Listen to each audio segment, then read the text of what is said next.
Jangan pakai Ini untuk umat. Kalau seperti ini terus, nggak akan jalan pelaksanaan ibadah haji. Mau sampai kapan?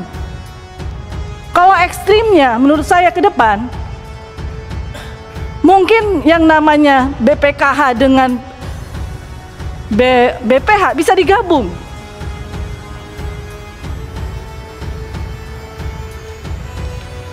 Masa urusan umat saja kita harus seperti ini, Pak Menteri? Mohon maaf.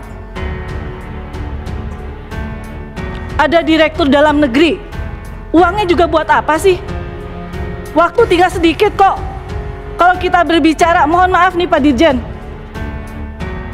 kalau kita bicara manasik haji untuk para jamaah haji, waktunya sudah mepet. Kita belum ketuk palu. Ada berapa kali kita manasik haji untuk para jamaah? 8 kali. Dilakukan oleh siapa? Dilakukan oleh tingkat kecamatan. Itu nggak akan kepake. Lebih baik kita efisiensikan, kita kasihkannya saja kepada badan penyelenggara haji, yang menurut saya itu akan lebih efektif.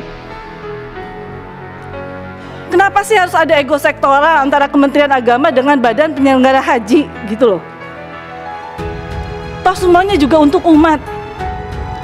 Mohon maaf saya agak emosional dari tadi, karena menurut saya ini buat umat, untuk jamaah, agar masa transisi ini bisa diselesaikan dengan baik.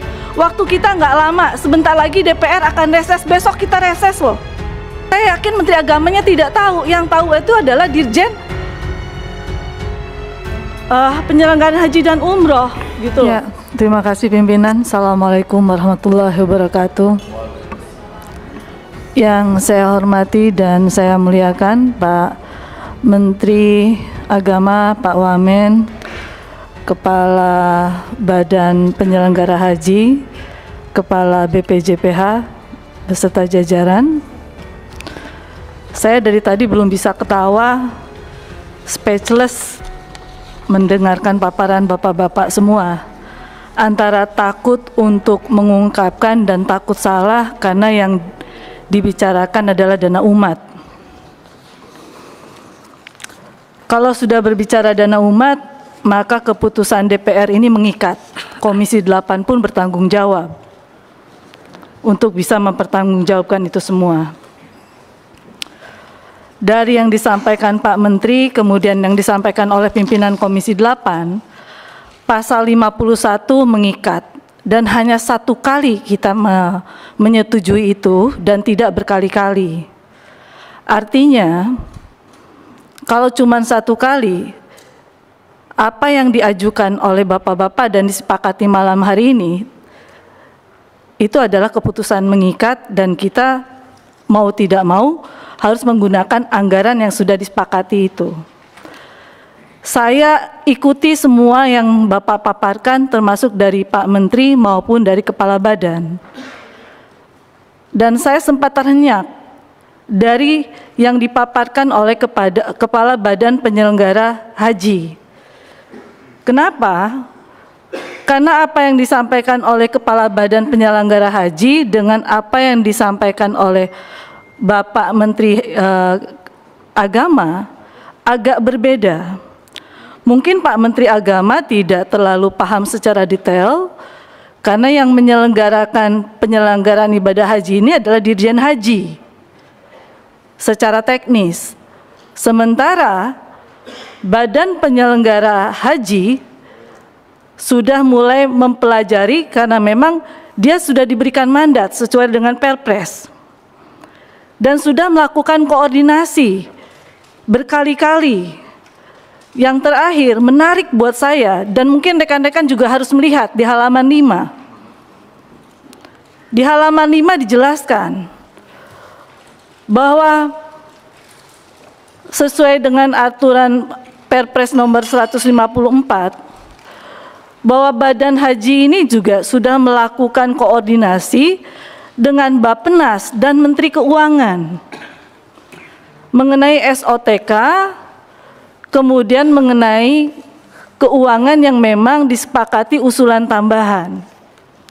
Artinya, mengenai rancangan apa yang harus dikerjakan, tupoksinya bagaimana, dan ke depan harus seperti apa dalam penyelenggaraan masa transisi dari Dirjen PHU menuju ke Badan Penyelenggaraan Ibadah Haji, itu harus segera dilaksanakan terkait dengan apa yang sudah disepakati oleh DPR Komisi 8 tentang perubahan Undang-Undang Penyelenggaraan Ibadah Haji dan Undang-Undang Pengelolaan Keuangan Haji. Dan di situ jelas apa yang diinginkan oleh Badan Penyelenggaraan Ibadah Haji, uang yang diinginkan, uang penambahan itu juga menyangkut dengan kebutuhan Biro Keuangan, menyangkut dengan hukum, menyangkut dengan pelaksanaan penyelenggaraan untuk pembuatan undang-undang. Bukan untuk jalan-jalan, bukan untuk yang lain-lain. Gitu loh. Artinya menurut saya ini harus didiskusikan antara Kementerian Agama, terutama Dirjen Haji, Dirjen PHU dengan Badan Penyelenggaraan Haji. Di-split lah anggaran mana yang bisa diserahkan kepada Badan Penyelenggara Haji. Jangan EWU pakai EWU. Ini untuk umat. Kalau seperti ini terus, nggak akan jalan pelaksanaan ibadah haji. Mau sampai kapan? Kalau ekstrimnya, menurut saya ke depan, mungkin yang namanya BPKH dengan BPH bisa digabung.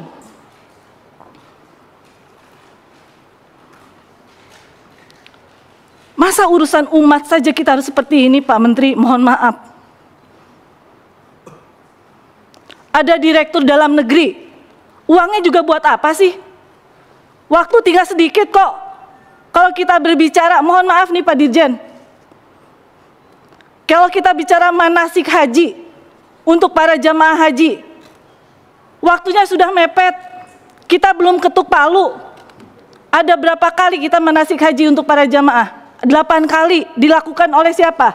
Dilakukan oleh tingkat kecamatan. Itu nggak akan kepake. Lebih baik kita efisiensikan, kita kasihkannya saja kepada Badan Penyelenggara Haji. Yang menurut saya itu akan lebih efektif. Kenapa sih harus ada ego sektoral antara Kementerian Agama dengan Badan Penyelenggara Haji gitu loh? Toh semuanya juga untuk umat. Mohon maaf saya agak emosional dari tadi karena menurut saya ini buat umat, untuk jamaah. Agar masa transisi ini bisa diselesaikan dengan baik. Waktu kita nggak lama, sebentar lagi DPR akan reses, besok kita reses loh. Nggak ada waktu pimpinan. Dan ini jelas kok di sini. Sudah diketahui oleh Bappenas, sudah diketahui oleh Kementerian Keuangan. Tinggal Menteri Agama menyetujui atau tidak. Saya yakin Menteri Agamanya tidak tahu. Yang tahu itu adalah Dirjen Penyelenggaraan Haji dan Umroh gitu loh. Saya tidak akan berbelit-belit lah pimpinan, karena bagaimanapun juga kalau saya harus ungkapkan, saya juga punya catatan dari Kementerian Agama yang mungkin Pak Menteri juga harus tahu. Bagaimana catatan dari BPK terkait dengan temuan, tantangan dan peluang perbaikan penyelenggaraan ibadah haji dan pengelolaan keuangan haji di tahun 2023. Masih adanya kompleksitas pengelolaan keuangan haji dan operasional ibadah haji. Ini harus dilakukan perbaikan di Kementerian Agama. Terutama tentang efisiensi anggaran penyelenggaraan ibadah haji sebesar 571 miliar. Artinya, apakah penundaan laporan tersebut apakah karena memang adanya bersifat administrasi atau terkait dengan tata kelola yang belum teratasi? Artinya buat saya sistem pengendalian internal atau SPI yang ada di Kementerian Agama ini seperti apa gitu kan? Jangan sampai mengganggu roda yang ada di Kementerian Agama gitu loh. Nah, ini catatan-catatan saya menurut saya akan bermasalah, akan menjadi bola liar dan menjadi sistemik terkait dengan tata kelola keuangan dan bagaimana cara mitigasi ke depannya oleh Kementerian Agama gitu loh. Jangan sampai kejadian ini berulang Dan mudah-mudahan pimpinan, saya tidak akan membahas yang lain-lain. Kalau kaitan dengan Babe Haikal, saya yakinlah BPJPH punya master plan yang bagus. Tadi ada 10 rencana strategis yang mudah-mudahan kita bisa support ke depannya, gitu kan. Tetapi kalau menyangkut umat, menyangkut dengan jamaah, masih banyak, ada 5,4 jamaah yang menunggu kebijakan, dan kita sudah telat untuk menentukan BPIH dan BPIH untuk para jamaah. Terima kasih. Wassalamualaikum warahmatullahi wabarakatuh.